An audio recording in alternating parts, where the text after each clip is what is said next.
First look, no? Bumili ako ng mountain bike helmet. Ito yung nabanggit ko dati. Ito ay Walmart helmet. Ang tatak ay Ozark.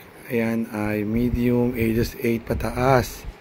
So ito ay finit ko eksaktong-eksakto. And then pinakagusto kong part, ito. Ito ay cover na cover ang aking back portion ng ulo. And then ito bonus na lang to kahit wala naman ito eh.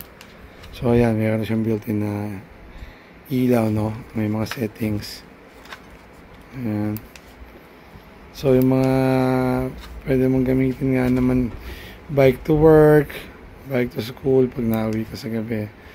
So yun ang mode niya. And then just like any other, ilang press mo lang 10 seconds kung saan na siya mamamatay. Okay? Yan. So malaman kung tatagal. And then ang price pala nito ay $35 lamang. Ngayon, kung bibili ka ng mga Smith, ng mga Fox, yan, nag-amount siya dito ng mga $120 pataas. Yan. Hindi naman tayo bibili ng second hand na helmet at hindi natin alam. Although, let's say, may magandang helmet, oily, no? And then, hindi mo alam, bumagsak na pala yung tao. So, buto na yung ganito at least. Kaya ito paano, alam ang bago. And then, although hindi naman ganun ka-expensive, ayan, no? Wala siyang MIPS.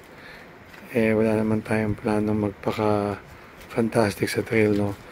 Ito ay form ng exercise at saka relaxation. Yan, after working for 1 week. Yan. That's it.